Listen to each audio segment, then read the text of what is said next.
Bom, na aula 26, eu vou já compartilhar para vocês aqui o próximo slide, né, que é o seguinte, em relação ao slide anterior, né, ao vídeo anterior. Considerações sobre tecnologias de conversão de energia. Vamos lá. Algumas coisas interessantes aí que devo falar, né, em prol da sustentabilidade. Quando, por exemplo, né, falamos, né, da preocupação acerca dos investimentos em geração, né, aí a grande pergunta, aquela energia adicional a ser gerada, ela vale a pena ser produzida? Ela poderia ser realmente produzida? Ela pode ser consumida? Como assim? Acho que a expressão pode ser consumida ficou ruim, mas onde eu quero chegar? Há algumas literaturas que falam, né, como eficiência energética como uma fonte de energia, ou melhor dizendo, como alternativa a minimizar o consumo de energia, a racionalizar. São aquelas práticas, né, que vai desde economia doméstica, como trocar lâmpadas por uma incandescente ou fluorescente por uma LED, substituir uma geladeira antiga por uma geladeira mais nova, trocar um aparelho de ar-condicionado mais antigo por um mais novo, tá? Que é uma forma assim mais próxima de nós, né, de eficiência energética, né? Adotar medidas que vai desde mudança de hábitos até mesmo troca de equipamentos, né, que consomem, principalmente esse consome bastante energia. Você também pode pensar, por exemplo, né, em desativar um chuveiro e colocar um sistema de aquecimento de água do banho, né, usando energia solar, aqueles coletores solar de água para o banho que fica no telhado, que como se fossem caixas, né, só que são caixas de vidro, por dentro tem tubulação, um tubo, né, em zigue-zague, geralmente de material metálico, como alumínio, cobre, e que permite gerar calor, né, aumentar a temperatura, entra a água a temperatura ambiente e sai aí a, sei lá, 60 graus Celsius mais ou menos. Aí depois armazena no boiler, que é um tanque isolado termicamente, né, porque o aquecimento é durante o dia para você usar principalmente no período noturno, né, que é período de ter mais banhos, né, que é depois do serviço, né, do horário comercial. Então você pode pensar dessa maneira, né, mas assim, claro que é um investimento bastante alto, mas também pode pensar em troca de equipamentos, que é algo mais racional, na minha opinião, e mudança de hábitos, que é algo mais racional ainda, que é não deixar a luz ligada, assim, ligar cômodos vazios, né, onde tem ninguém, não deixar a luz ligada, não precisa ligar todos os aparelhos de ar-condicionado que tem em casa, enfim, né? Isso principalmente, né, para quem tem um poder aquisitivo maior, né, onde tem o hábito, né, de consumir mais energia elétrica, por exemplo, iluminação e pontos onde não tem ninguém, né? Isso acontece às vezes também. Então, a eficiência energética seria uma prática para minimizar também o custo final dos produtos, né? Mesma coisa com alimentos, né? Por que o alimento está tão caro? Porque tem muito desperdício também, né? Se não tivesse desperdícios, com certeza o preço seria forçado para baixo. Tá? Com energia elétrica não é diferente. Mas podemos pensar também em sistemas de iluminação, né? Troca de lâmpadas de sódio, mercúrio em LED, indústrias, né, onde tem, né, a maior parte dos projetos de eficiência energética, porque o resultado final é considerável, né, a economia é grande. Entre outros locais onde pode ser perfeitamente aplicável a eficiência energética. Eu coloco como fonte de energia alternativa porque é algo que permite aí, inclusive, minimizar investimentos adicionais, né, e diminuir o impacto ambiental. Aí cai nisso que eu falei agora há pouco, né? Custo de geração versus custo de racionalização. A partir de um certo ponto, fica muito mais barato economizar do que construir uma usina nova. Mudança de hábitos, né, como tinha comentado aqui, mas tem uma coisa a mais que eu quero falar para vocês, dessa parte aqui de mudanças de hábitos que eu acho muito importante. Uma família típica de 2020, qual só é mais que uma família típica de 1980? É muito relativo. Nos dias de hoje, 2020, tem alguns eletrodomésticos que não tinha antigamente, mas em compensação ocorreu o inverso. Por exemplo, em 1980, ainda não era tão comum, assim como hoje, ter televisão e geladeira em casa. Então, se chega agora para 1990, aí o número era bem maior. Mas independente, dentro de uma casa que já tinha TV, até mesmo ar-condicionado que surgiu assim, não é que surgiu, né? Popularizou bem depois, né? Até depois de 1990. Ainda na década de 80 era pouco comum, era mais comum em empresas.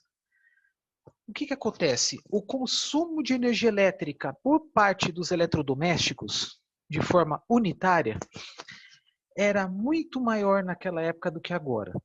Geladeira, televisão, por exemplo, televisão é uma outra tecnologia de tubos catódicos, então consumo de energia devido à presença dessa tecnologia de tubos catódicos, o consumo de energia elétrica era muito maior. Ao passo que os TVs de hoje, que é em geral LED, OLED, etc., né, consomem muito menos energia elétrica. E geladeiras não mudou muito, não teve tanto avanço tecnológico quanto das TVs. Mas, em geral, devido à introdução do selo Procel em eletrodomésticos em geral, aí depois surgiram outros selos que eu vou falar mais tarde, forçou-se a indústria sentiu-se forçada a comercializar produtos mais econômicos. Então agora tem geladeira com selo Procel, aparelhos de TV, se não me engano ventiladores de teto, fornos elétricos e assim por diante. Alguns deles já têm esse selo, né? Claro que o consumidor final vai procurar aquele que tem a letra A, cor verde, né? Que é mais comum. E existe toda uma metodologia, né? Para qualificar, né? Classificar os aparelhos, aí que vai de A até E, aí vai depender muito do produto. Então, quando fala mudanças de hábitos, né, na década de 80 não tinha esse selo. A partir da década de 90 as pessoas começaram a procurar esse selo, porque também teve para divulgação na mídia. E antes disso, né, não havia uma preocupação tão grande assim em aparelhos mais eficientes, também porque a energia elétrica era muito mais barata. Agora, desde faz 20 anos, talvez, ou até mais, que a energia elétrica está subindo mais do que a inflação. Então, o que acontece? As geladeiras consumiam mais antigamente do que agora. Também porque o isolamento térmico melhorou, os compressores estão mais eficientes, isso é normal. Só que com o passar do tempo, né, aquele modelo, aquele aparelho vai perdendo um pouco da sua qualidade, da eficiência térmica, até aquela borrachinha da porta, né, que começa a ter problemas, né, na sua aderência, tanto que é bom trocar. É só colocar uma folha de papel, né, se ela cair é porque precisa trocar a borrachinha da porta. E aí, por isso, né, que a eficiência aumentou, né, melhorou, diminuiu o consumo de energia elétrica, né, isso se comparar com o aparelho de um mesmo volume. Não adianta nada uma pessoa ter uma geladeira velha e pequena, aí muda para uma geladeira mais moderna, porém muito maior. Que aí você não vai ver a diminuição de consumo, você vai haver até mesmo aumento decorrente ao bom volume da geladeira.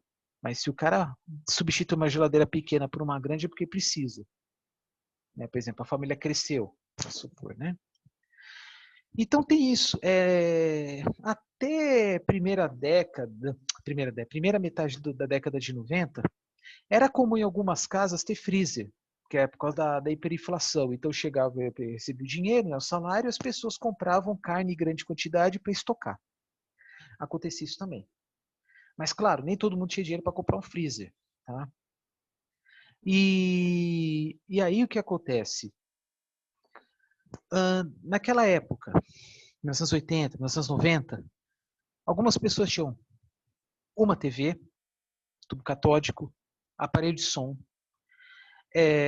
geladeira e chuveiro. E umas lâmpadas incandescentes consumindo horrores. Por exemplo, uma lâmpada LED cuja potência é 12, o equivalente dela para incandescente era 100 watts. Por quê? Porque a maior parte da energia elétrica consumida por lâmpadas incandescentes era convertida em calor. Né? Aí depois, na década de 90, começaram a aparecer os PCs, né, os computadores pessoais, que é outra fonte potencial outra fonte de energia elétrica, quer dizer, desculpa, Outro ponto fortemente consumidor de energia elétrica, principalmente quando alguém deixa o monitor ligado sem usar, né? Deixa o computador ligado sem usar. E aí, algumas famílias, né, começaram a ter também televisores, uma TV para cada cômodo. Né? Por exemplo, uma família com 4 pessoas, 2 crianças, 2 adultos. Aí, em cada quarto tem uma TV. Às vezes até um computador para cada TV. Às vezes até um aparelho de som para cada TV. É natural que consuma aumente. Espelhos com um monte de lâmpadas, muitas vezes incandescente. Né? E assim vai, e assim por diante. E aí, a partir da segunda metade da década de 90, né, o preço da energia elétrica começou a subir mais do que a inflação, infelizmente, e assim até hoje. E aí, na dor, né, as famílias começaram a racionalizar. Aí bem depois, né, aí já na década atual, entre 2010 e 2020, popularizou-se, acho que até um pouco antes, né, popularizou os notebooks. E aí o consumo de energia elétrica pelos notebooks é menor do que o computador pessoal. E aí surgiu o smartphone, que substituiu muita coisa. Substituiu rádio-relógio, despertador, toca-fitas, até mesmo aparelho de som de certa forma. Isto é, o consumo de energia elétrica, dependendo da família, por pessoa pode até ter diminuído, mas as despesas aumentaram porque, como falei várias vezes, aí falo pela terceira vez, energia elétrica subiu, o preço da energia elétrica subiu mais do que a inflação. E só que, em compensação, o consumo de energia elétrica por ar-condicionado aumentou. Por quê? Porque mais pessoas estão adquirindo os aparelhos. Tá? Então, quando fala mudanças de hábitos, antigamente o pessoal usava mais TV, né? Tem gente que os seus pais usavam muita TV e hoje não usa tanto. Pode ser, porque está usando mais computador, usando mais smartphone, consome menos energia elétrica.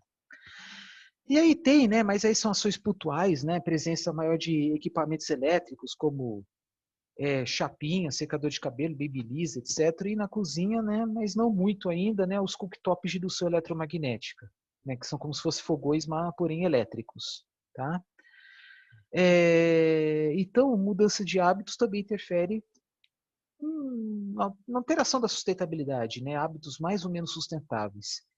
Eficiência energética nas indústrias, como já falei, no setor terciário e nos transportes, os carros estão ficando mais econômicos, né? Aquela hora eu falei do selo Procel, mas também tem o selo Compete, que é o quê? Para apresentar a eficiência energética de qualquer equipamento que consuma combustíveis fósseis, né? Como por exemplo GLP, gasolina, diesel ou etanol também, como no caso fogões, a gás natural ou gás liquefeito de petróleo, chuveiros, né, aquecedores de água para o banho a gás e veículos. Perfil de geração versus perfil de consumo de energia elétrica. Até a década de 90, buscava investir em geração de energia, não preocupando tanto com o consumo. Como assim? Procurava investir bastante, né, em plantas geradoras, especialmente hidrelétricas, visando chamar a atenção, né, dos empresários para investir. Porque quanto mais energia elétrica disponível, abundante, quanto maior a diferença entre a oferta e a procura, mais barato é o insumo. Então atraía, né, empresários com energia elétrica barata. Só que chegou a segunda metade da década de 90, a situação mudou com as privatizações de muitos serviços, né, de muitas empresas no Brasil, né, de geração, transmissão e distribuição, e aí o que antes falava em gerenciamento pelo lado da oferta, agora fala em gerenciamento pelo lado da demanda. Antes, construía-se usinas, mas assim não preocupando em atender as demandas imediatas. Agora, constrói-se baseado na demanda já existente.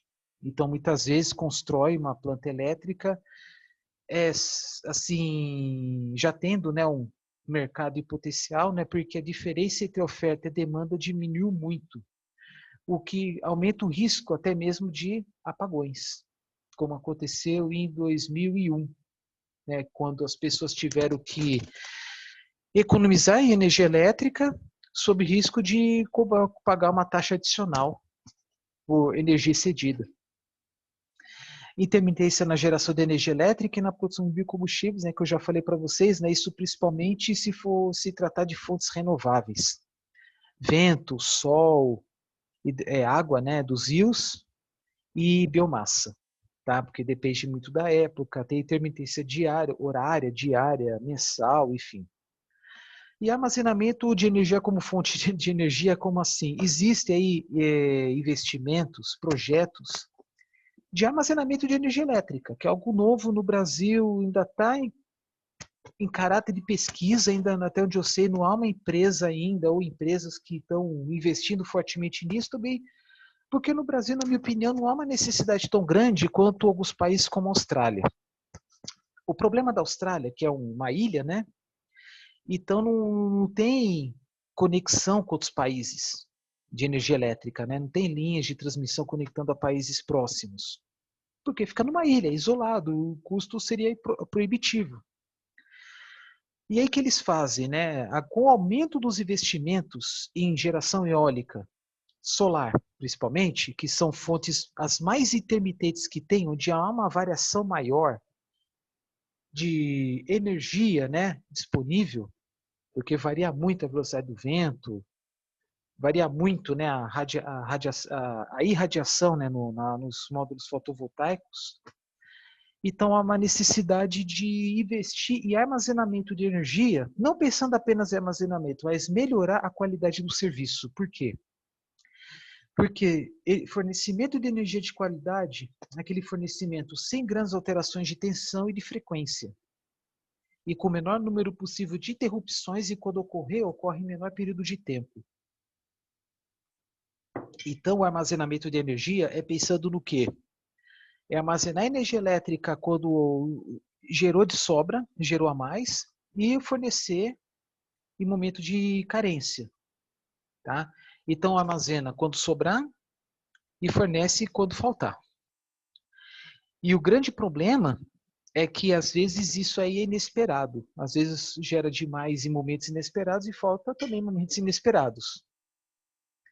Também porque uma planta geradora, ela paga multa se fornecer energia de uma quantidade menor do que a contratada, mas até mesmo paga-se multa se fornecer energia demais, porque há um descontrole na rede, né, no sistema interligado, altera a tensão, pode até queimar eletrodomésticos. Então tem todo o conjunto de equipamentos, dispositivos, né, que antes do armazenamento já permitia aí a manutenção dos serviços, né, da qualidade dos serviços, e o armazenamento ajuda de certa forma. Tá? É como se fosse, por exemplo, você tá com uma garrafa, vamos supor uma garrafa de refrigerante, com funil você vai colocar água.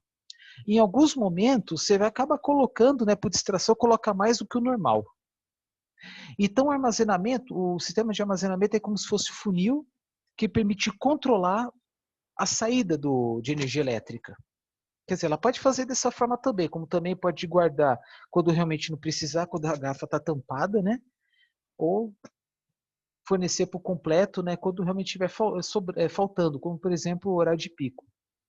Então, no futuro, no Brasil pelo menos, que em alguns países já é presente, a existência de empresas que investem como se fosse uma especulação de energia elétrica, investem em projeto de armazenamento de energia, o mais comum é colocar um monte de bancos de baterias, né, baterias eletroquímicas, e absorver essa energia elétrica em momento que a energia elétrica tiver um preço bem baixo e vender quando ela estiver em alta. Por que eu estou falando isso? Porque recentemente foi criado um mercado onde ocorre alteração horária não, diária, mas até com possibilidade de até variação horária, ou minuto a minuto também, da energia elétrica. É que assim, para nós, assim, para quem é consumidor residencial, o preço da energia elétrica não muda, se não há uma variação, né, durante o dia e durante a noite, com exceção de que adotou a tarifa branca. Para quem se quiser saber, se formar mais, né, pela conceito, se procura aí informar o que é tarifa branca. Mas para a grande maioria da população brasileira que não adotou tarifa branca, é o mesmo valor. 5 da tarde, ou 5 da manhã, 8 da manhã, 8 da noite, o mesmo valor. É o mesmo valor. Tá? Então, o que mais? Então, o armazenamento de energia permite isso. Armazenar energia em momento de sobra e fornecer em momento de falta para manter a qualidade dos serviços. Tá bom? Além de outras vantagens que eu não vou entrar em detalhes aqui, que inclusive tem uma disciplina que eu falo sobre isso com mais detalhes, é sobre as outras vantagens de armazenar energia elétrica, uma disciplina chamada Novas Tecnologias para a Transformação da Energia. Tá? Que mais? No Brasil ainda não se investe muito em armazenamento de energia porque já existe uma forma de armazenar energia no Brasil que são os reservatórios das usinas hidrelétricas. Tanto que até falo que as usinas, as represas brasileiras são as que têm a maior capacidade de armazenamento de energia do mundo. E a vantagem de instalar mais placas fotovoltaicas, mais de outras fontes renováveis de energia, como queima de biomassa, como bagaço de cana, geração eólica, geração fotovoltaica, é que quanto mais dessas três energias são geradas, menos água é necessária. Então, aí permite aí armazenar água por um maior período de tempo, visto que, infelizmente, tem muitos reservatórios brasileiros que estão registrando aí níveis muito baixos. Tá? Porque tem alguns lugares que tem chovido menos, cada vez menos, e aí o acúmulo de água tem sido menor. Então, armazenamento de energia é bom para sustentabilidade. Que mais? Que mais aqui? Usinas hidrelétricas como grandes armazenadoras de energia elétrica, né? O que é usina fio d'água? É aquela usina em que a água chega na barragem, chega lá no lago artificial e já é utilizada nos vertedouros, já é usado para turbinamento, para gerar energia elétrica. Ao passo que as usinas de reservatório, elas ficam armazenadas, isto é, geralmente são usinas com lagos artificiais maiores, causando mais impacto ambiental, mas aí essa água é armazenada para ser usada em um período de tempo maior. Por exemplo, construir-se uma represa com grande lago artificial, uma usina de reservatório, para armazenar água naquela época, né, que assim chove bastante, vamos supor janeiro, fevereiro e março, para ser usada essa água em abril, maio, junho, que seja. Tá? Então, usina reservatória é armazenar água pensando em o seu uso por um período de tempo maior. A fio d'água já não tem essa estrutura, não tem essa capacidade. Por exemplo, uma usina, vou dar exemplo aí, usina de Belo Monte, que é atualmente uma usina a fio d'água, mas quando foi concebido o seu primeiro projeto, era para ser usina reservatório. Por quê? Porque o rio Xingu, né, onde está Belo Monte, não tem usinas hidrelétricas a montante. Quanto mais usinas hidrelétricas a montante, isto é, para cima, maior a capacidade de armazenamento de água, diminuindo aquele volume de água que é vertido. Como assim vertido, né? Toda usina hidrelétrica tem um vertedouro, que é como se fosse um escorregador, né? Onde a água não é aproveitada para geração elétrica. Para os turistas é a coisa mais linda, mas para o gestor, né, daquela usina é energia desperdiçada. Por quê? Não consegue gerar energia elétrica.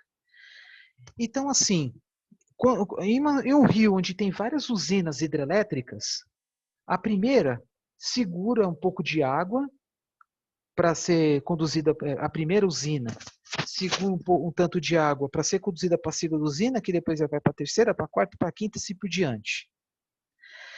Então, assim, em um momento em que chove demais, na primeira usina não tem jeito, aquela água tem que ir para o vertedouro, vai perder. Mas o fato de ter segurado bastante água no começo, não o suficiente, mas bastante, ela permite que ela possa ser usada pelas turbinas de uma forma mais constante, permitindo aí, né, um equilíbrio entre as usinas. Ou melhor dizendo, a primeira usina não vai despejar água demais para a segunda, que não vai despejar água demais para a terceira e assim por diante. Né? E aí a vantagem de ter várias usinas é que em determinados momentos ela pode segurar mais água que o normal, aumentando a eficiência na geração e no final das contas gerando mais energia elétrica.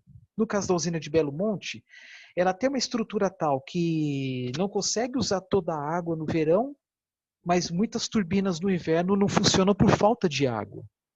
Se tivesse mais usinas antes da usina de Belo Monte, para cima da usina de Belo Monte, segurando água em excesso, e também se, essa usina de Belo Monte fosse usina reservatório, ela teria mais água e geraria mais energia elétrica. Mas é o que acontece. No primeiro projeto foi concebido que ia ter 1.400 km². E o atual tem em torno de 400 km². Isso depois de forte pressão por parte da sociedade. Sistema Interligado Nacional, para quem não sabe, é uma malha, é uma malha de linhas de transmissão que pega praticamente todos os estados. Eu falo praticamente porque não chega no estado de Roraima. A grande vantagem é que uma cidade que é atendida por ela recebe uma energia elétrica mais barata do que se ela fosse atendida por um sistema isolado, que é muito comum na Amazônia. Por quê? Porque tem Fernando de Noronha também, que é isolado, uma ilha bem afastada do continente. Porque tem várias cidades, vilas, né, no meio da Amazônia, que elas possuem pequenas centrais termoelétricas que geram energia elétrica a um valor muito mais alto. Além do fato de consumir óleo diesel mineral, que polui, né? Então tem toda a questão do transporte, armazenamento, do transporte por meio de barcaças na Amazônia, pode ocorrer algum problema, vazar óleo diesel, imagina os estragos, né? Então, ao investir em expandir a linha até uma cidade que era isolada, como até recentemente, 2 anos atrás, o capital do Amapá, Macapá, ela permite receber energia elétrica mais barata. Desde agora, se acontecer alguma coisa, tipo um problema no fornecimento, como o incêndio de um transformador, né, é bom manter, né, aquela usina termoelétrica que funcionava antes, é bom manter funcionando para que não fique no blackout. Isso que eu entendo, né? Então, assim, até uns anos atrás, né, Manaus, que tem 2 milhões de habitantes, era atendida apenas por um sistema isolado de energia elétrica. Então, o que acontecia? A geração era muito mais cara. Agora chegou um leão que vai até lá, né, do Sistema Interligado Nacional, também chamado de SIN, SN, que fornece energia elétrica para Manaus. A energia elétrica ficou bem mais barata. E aí, investir em transmissão, conexão com outros países também permite, né, esse feedback, essa transferência de energia elétrica, diminuindo investimentos com geração cara. Porque sabe-se que tem fontes de energia mais baratas e outras mais caras. Atualmente, considerando apenas as centrais elétricas mais novas, 2020, as fontes mais baratas são a eólica e a fotovoltaica. Tá? Mas também está entre as mais baratas aquelas usinas elétricas, hidrelétricas, né? E que é água de graça, né? Lógico. Que tiveram já seus investimentos amortizados, isto é, já teve o retorno do investimento, como por exemplo a usina de Itaipu. Então sempre se dá prioridade, o Operador Nacional do Sistema, que é o que gerencia energia elétrica no Brasil, sempre vai dar prioridade àquelas fontes mais baratas, né? Por exemplo, Itaipu, as usinas eólicas, as fotovoltaicas mais novas.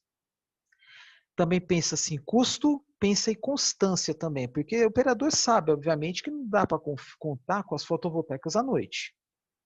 E também sabe que não dá para contar apenas com a eólica, senão vai ficar flutuando e muito a geração elétrica. Vai cair naquilo que eu falei para vocês. Quanto mais energia eólica e fotovoltaica, por exemplo, menor a necessidade de água, né? Então, por exemplo, conexão com outros países que no Brasil tem, né, com Uruguai, Paraguai, Argentina e Venezuela, mas Venezuela está desativado. Quanto mais conexão com os outros países, é possível, por exemplo, Brasil exportar energia elétrica quando estiver sobrando e receber energia elétrica do Uruguai, da Argentina, por exemplo, para não aumentar muito o custo da energia elétrica no Brasil. Então, é preferível importar energia da Argentina, por exemplo, do que ligar uma termoelétrica muito cara. Porque no Brasil existem algumas termoelétricas a gás natural, a diesel, óleo combustível do petróleo, em que são só acionadas só de vez em quando, e por causa disso também, que a energia elétrica é uma das mais caras. Aí são só acionadas em situação de emergência. Por exemplo, quando há risco de apagão, tá? Em junho, julho, por aí, né? Quando o nível dos reservatórios abaixa. Por isso a importância de investir mais em outras fontes. Biomassa, eólica e fotovoltaica especial. Por quê? Para suprir a insuficiência de energia elétrica por parte das hidrelétricas na época da estiagem, inverno, né? Junho, julho, agosto, talvez setembro. Vai ter uns diagramas que eu vou mostrar mais para frente. Com os investimentos em energia, geração fotovoltaica, pensando inclusive em pequenos comerciantes, residências, alguns estabelecimentos comerciais, né? Fala-se muito, né, dessa resolução aqui. 482 de 2012, mas já tem atualizações e que permite o quê? Um sistema de compensação de energia elétrica.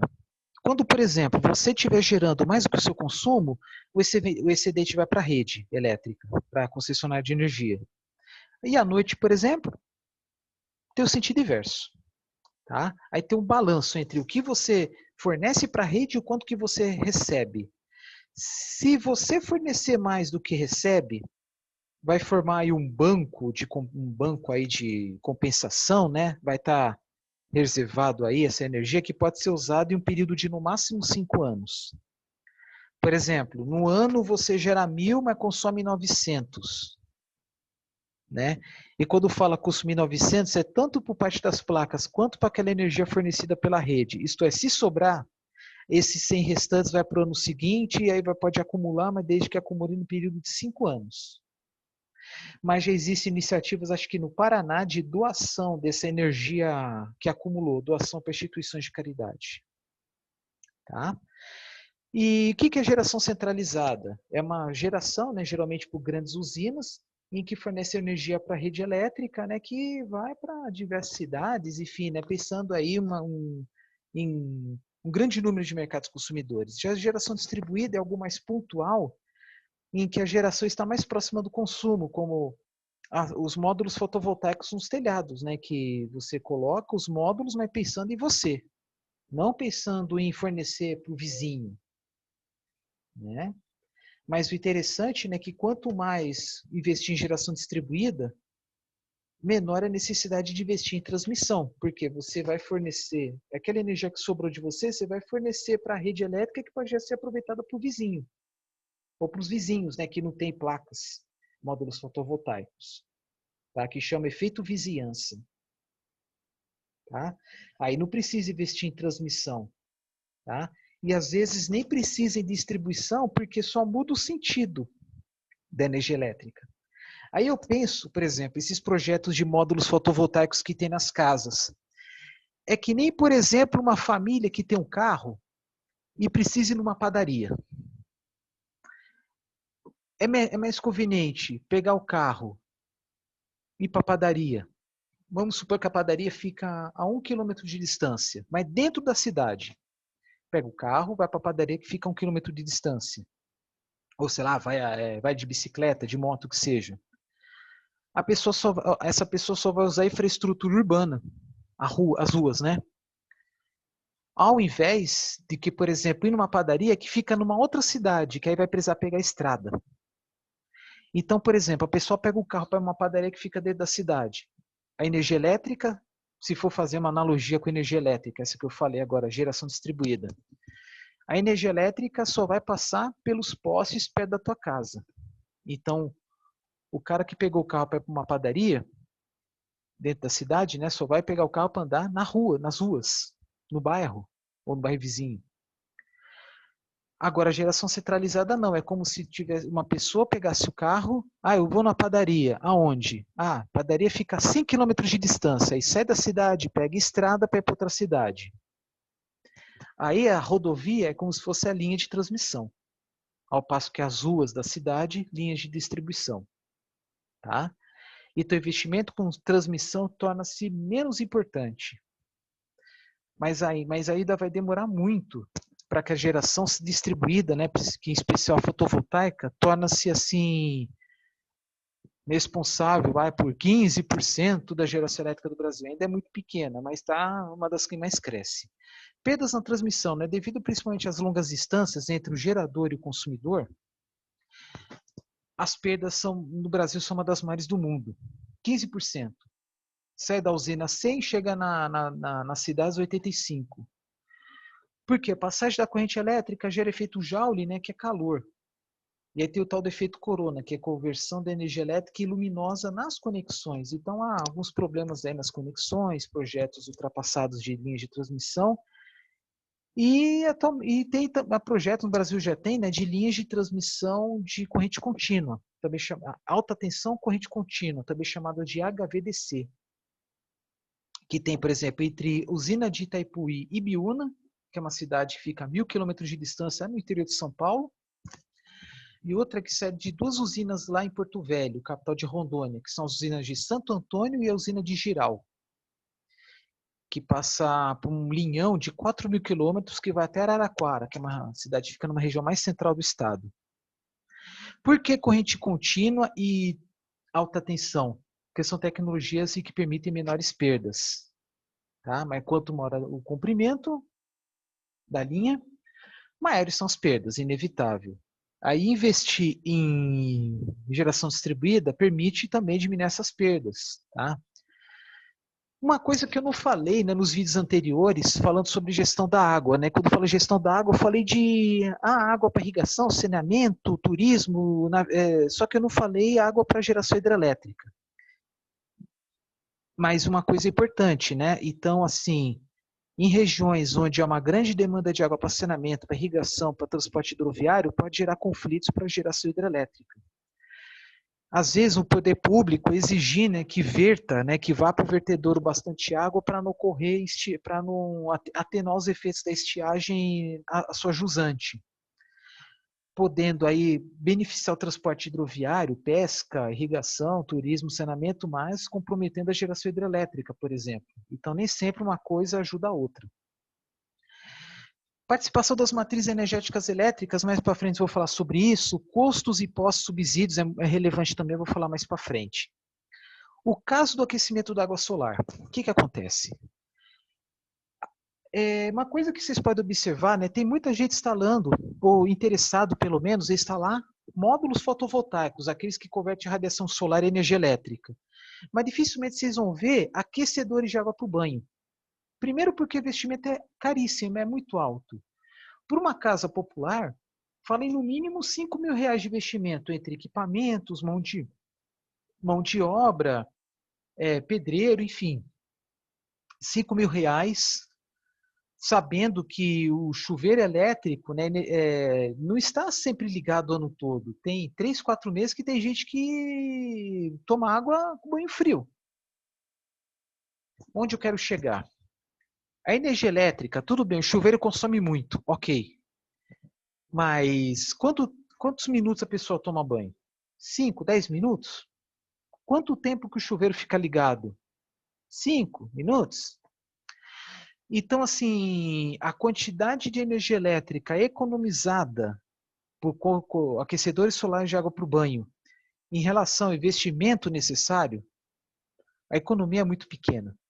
A não ser instalar aquecedores de água para o banho em hotéis, em grandes estabelecimentos comerciais, industriais, aí a situação muda. Por quê? O investimento é maior, mas os benefícios são muito maiores. Agora, numa residência, investe-se muito para ter pouco resultado. Essa é a realidade. Além do custo de manutenção também. Que, por exemplo, naqueles aquecedores solares de água para o banho, tem que ter o equipamento chamado termostato. Que por quê? Quando está muito frio e a temperatura dentro da serpentina, né, que é o tubo zigue-zague, aquele metálico que eu te falei, cobre alumínio que está dentro do coletor solar, se alcançar uma temperatura muito baixa, a partir de 4 graus, 4, 3 graus, né, dentro desses tubos, a tendência é começar a formar cristais de gelo, aí chega no 0, 1 grau negativo, né, ele congela, e qual o grande problema do gelo? Ele expande, ele pode estourar a tubulação. Então, quando o termostato estiver acionado, nem elétrico puramente térmico, quando perceber que chega a uma temperatura de 5, 4 graus mais ou menos, ele é acionado e joga fora essa água que está dentro do aquecedor solar. Para não ter risco de formar gelo, expandir e estourar os tubos. Aí tem que trocar o coletor solar, aí fica mais caro ainda.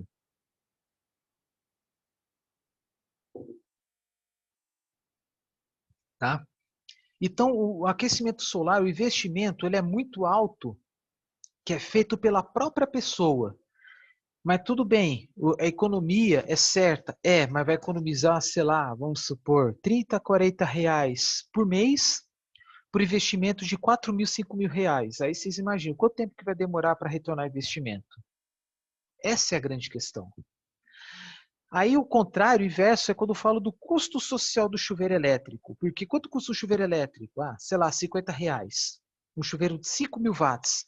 Mas quanto que a sociedade investiu em geração, transmissão e distribuição para levar energia elétrica para tua casa?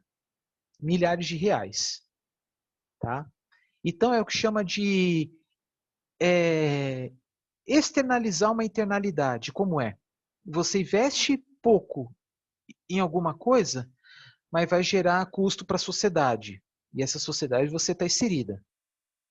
Agora, se trocar, por exemplo, um chuveiro elétrico por um aquecedor solar, você vai gastar uma enormidade dentro da tua casa, mas você não vai precisar de investir, que ninguém invista em geração, transmissão e distribuição de energia elétrica, porque o aquecedor solar de água para o banho é praticamente só energia solar.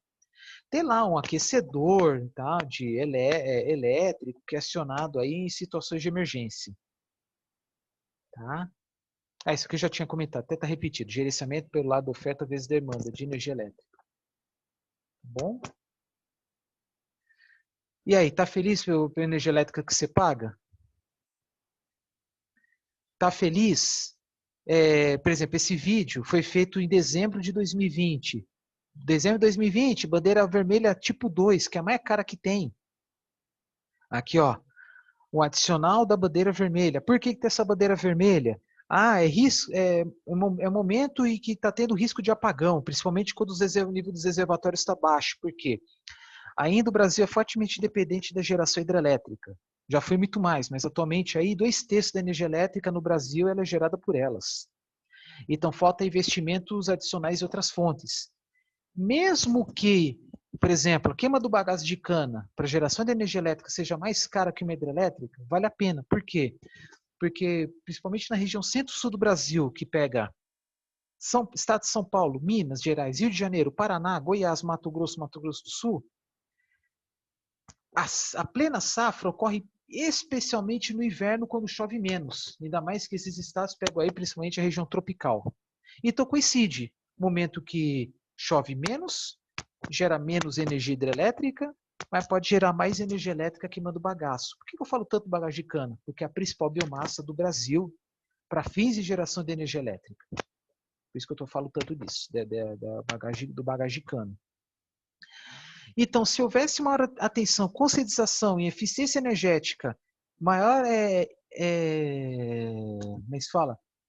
Diversidade de fontes energéticas, maior investimento anterior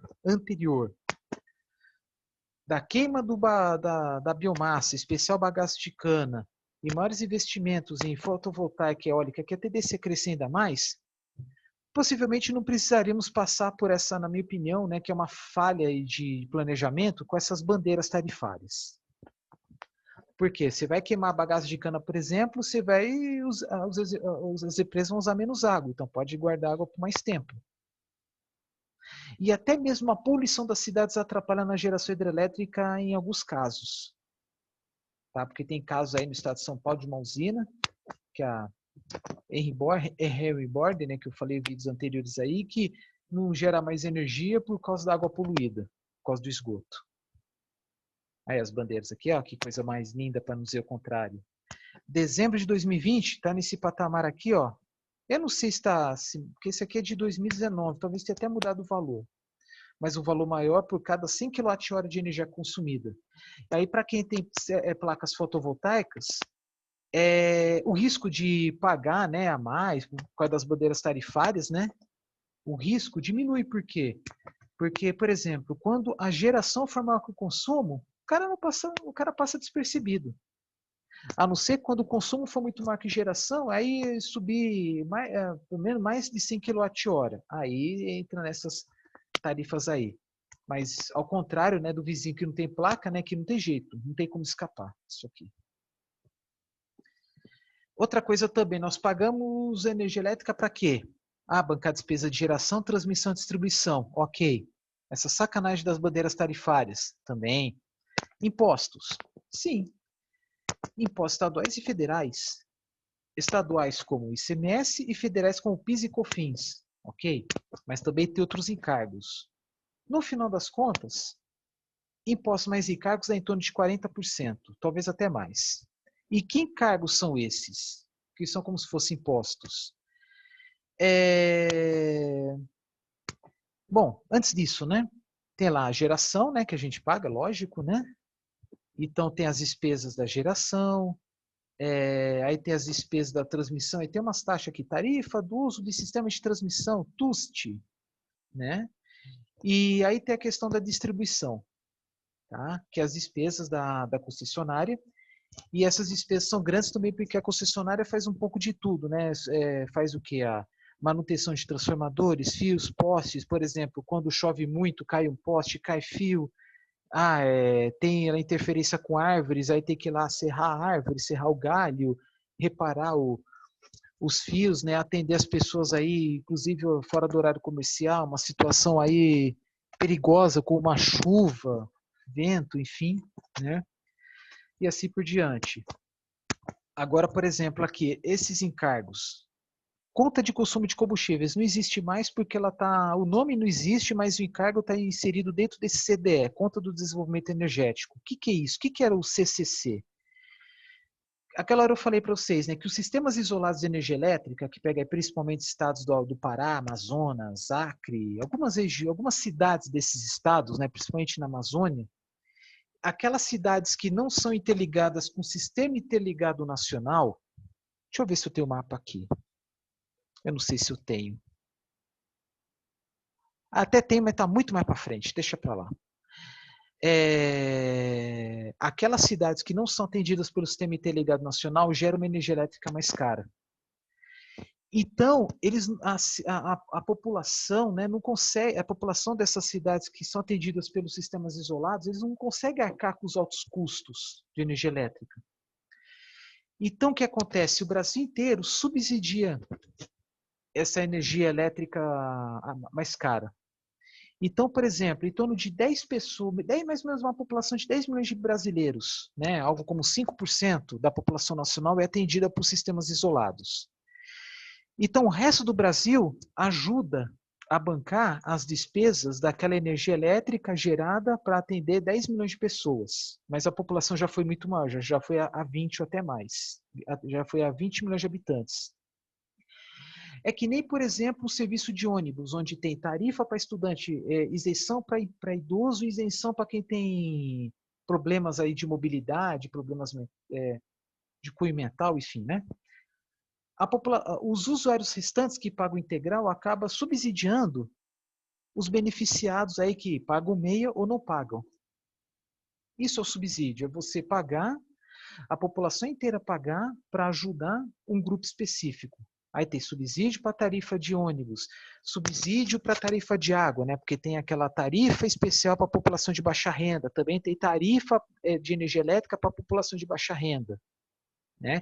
E uma parte da nossa conta de luz vai para bancar também despesas com geração e sistemas isolados. Então, por exemplo, uma usina de Itaipu que gera energia elétrica ao custo de R$50 o megawatt-hora, uma usina diesel no meio da Amazônia gera um preço a mais de 1.000. Só que o consumidor que utiliza essa energia com preço a mais de 1.000 não vai pagar mais de 1.000, vai pagar 200, 300. E quem vai pagar os 700, 800 restantes? O Brasil inteiro. Então, a vantagem de investir em fontes alternativas de energia permite, inclusive, a diminuição dessa dependência. Por exemplo, um sistema isolado tem geradores a diesel. Nada impede que no futuro tenha o quê? Um conjunto de módulos fotovoltaicos com banco de baterias. Pode ser bateria eletroquímica, dessas aí como os que nós conhecemos. E aí a tendência, né, é ter o quê? Uma energia elétrica mais barata. Até mesmo diminuindo ainda mais essas despesas com esse tipo de subsídio. Diminuindo o quê? A cobrança desta conta de desenvolvimento energético. Tá? Entre outras despesas também, né? Taxa de fiscalização de serviços, né? Para atender aí o serviço de fiscalização. Tem o Proinfa, que foi um programa criado há uns 15 anos atrás para estimular a geração fotovoltaica, que ainda era cara, estava começando a geração de energia elétrica usando biomassa e pequenas centrais hidrelétricas. Mas ainda a um custo muito alto. Então precisou de subsidiar esses projetos. Ainda são subsidiados por quê? Porque está no contrato e que se a usina começou a operar em 2005, vamos supor, com contrato de 20 anos, então elas vão receber uma tarifa que estava no contrato, né, que é mais alta que hoje, até 2025. Então, por exemplo, tinha lá o leilão de geração de energia elétrica alternativa, atendida pelo Proinfa. Aí uma empresa lá ofereceu o preço de R$ 300 o megawatt-hora pela geração eólica. Vamos supor. 300 não, 200, 250. Um valor mais condizente, que era atendido na época mesmo. Quem ganhou em 2005 pelo Proinfa, até hoje está recebendo os R$ 250. Agora, quem está instalando fazendas eólicas, né, torres eólicas e grandes instalações em fazendas, grandes áreas, não está recebendo 250, está recebendo menos, está recebendo 100, 150, olha lá. Por quê? Porque o investimento nas usinas mais novas é mais baixo, foi ter sido bem mais baixo do que os investimentos na época do Proinfa, do início do Proinfa, cujos equipamentos eram muito mais caros. E no contrato estava lá que o contrato de fornecimento vai até 2025, por exemplo. Contrato de 20 anos iniciado em 2005. Então, esse Proinfa vai ser extinto quando os contratos terminarem. E não a previsão de renovação, né? Porque o objetivo já foi atendido. Dependendo se for geração, transmissão ou distribuição, por exemplo, transmissão, 0,5% do faturamento vai para atender projetos de pesquisa e desenvolvimento e também eficiência energética. Eficiência energética seria o quê? Compra de geladeira para atender comunidades carentes. E pesquisa e desenvolvimento pode ser junto com centros de pesquisa, universidades, para desenvolver soluções visando economia de energia, visando desenvolvimento de materiais, projetos, soluções melhores soluções aí para atender esse serviço de fornecimento de energia elétrica. O Operador Nacional do Sistema é uma empresa privada e que faz aí o gerenciamento da rede elétrica no Sistema Interligado Nacional. Ele que permite o quê? Que uma usina forneça energia elétrica total, parcialmente ou não forneça, dando-se prioridade. A qualidade ao preço da energia elétrica, quanto mais barato, passar na frente, né, melhor. E a questão aí da risco de intermitência, sazonalidades, né? Quando que você pode fornecer energia? Pode ser o dia todo? Vai ser só durante o dia? Enfim. Tá? Entre outros encargos e custos que tem, que no final das contas aí vai dar em torno de 40%, 45% da energia elétrica.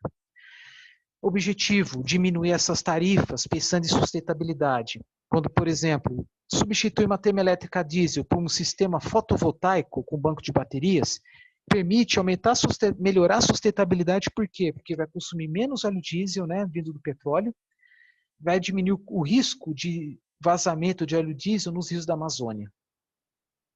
E vai diminuir investimentos com armazenamento, né? Que imagina, né? Armazenar uma grande quantidade de óleo diesel no meio da Amazônia. Se ocorrer alguma coisa, explode, incêndio, vocês imaginam o problema que pode dar, né?